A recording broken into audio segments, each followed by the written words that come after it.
Since running out of supplies in 2008, the government began a program to increase capacity. This involved re-establishing old, mothballed coal-fired power stations. Now state-owned power utility Eskom is scrambling to finish two new massive coal-fired power stations, Medupi and Kusile, which were meant to come on stream last year. However, they've been delayed. Coming on stream of Medupi and Kusile are important, but they're not just a single milestone, but a series of milestones that come over several years. The new stations are expected to be operational later this year, but will only reach full capacity in the next 4 to 5 years. South Africa's plans to go the nuclear route also seems to have been halted. The South African government has decided to build 9,600 extra megawatts of nuclear power. That represents 3 large nuclear power stations to add to the one we already have. So the decisions have been made and it's a case of going. We just need to have a couple of dates set by government and some go-aheads. South Africa first embarked on nuclear power in the 1980s with the Koeberg nuclear power station in Cape Town.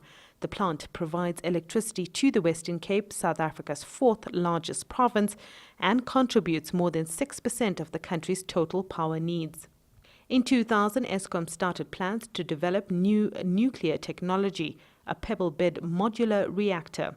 However, after years of research and millions invested, the program was halted in 2010 due to a lack of funding. The government needs an estimated $100 billion to implement its nuclear plans, but some believe that money is not the real issue. The funding is really a matter for the government as the owner of the nuclear power plant, together with Treasury.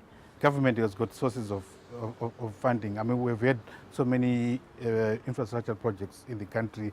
So even though the South African government wants to proceed with its nuclear plans, it seems it's not quite clear about how to go about doing it and where to go to get the investment needed. Until there is clarity, the South African economy will continue to be negatively impacted by a constrained power supply. Sumitra Nadu, CCTV, Johannesburg, South Africa. We're now joined live by Knox Msebenzi in Johannesburg. He's the Managing Director of the Nuclear Industry Association of South Africa. And we're also speaking to our correspondent, Jack Barton, at The Hague, where world leaders have gathered for that nuclear security summit. Let's begin with you, Jack. We've got at least 6 African countries attending that summit, including Algeria, Morocco, South Africa. So what are some of their main concerns? Well, the main concerns expressed by those 6 delegations are essentially the concerns shared by everybody here, because one thing is clear at this summit is the main risk is not from a terror group or an individual building or acquiring a nuclear weapon. The real risk comes from them acquiring enough radioactive material that they can pack into a conventional weapon to create, what everybody is calling a dirty bomb, a weapon that can spread radioactive material over a large area. Now, that radioactive material doesn't have to come from a weapon site, it can come from a hospital. So really the risks that Africa faces regarding nuclear terrorism are no different from those faced anywhere else in the globe. All right, then moving to Johannesburg, Mr. Msebenzi from the Nuclear Industry Association of South Africa. How are African countries able to safely harness nuclear energy?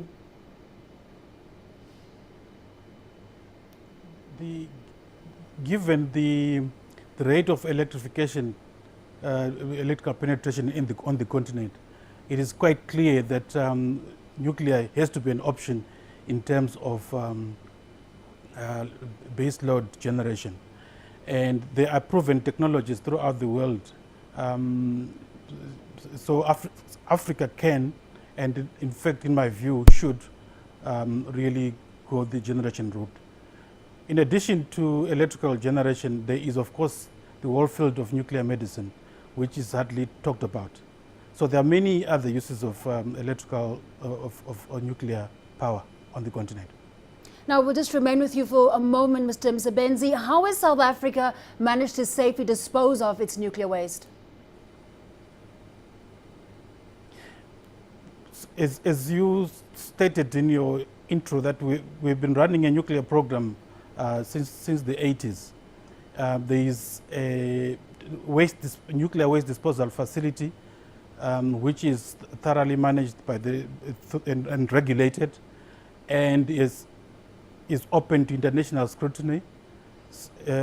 About 600 kilometers north of Cape Town, north of Koeberg, the nuclear power plant. That's where the disposal place is. Well, let's return to The Hague. Jack, now what role can African countries play in ensuring there's no dumping of dangerous nuclear material on the continent? Well, in many ways, lots of African countries have been amongst the most proactive when it comes to this issue.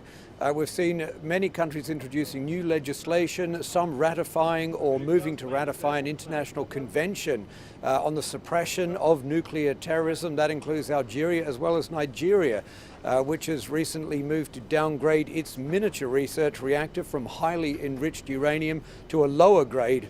We've also seen Gabon introducing a new authority for safety and security of nuclear matter. Egypt trying to set up something similar, though of course that's been hampered by the political problems there.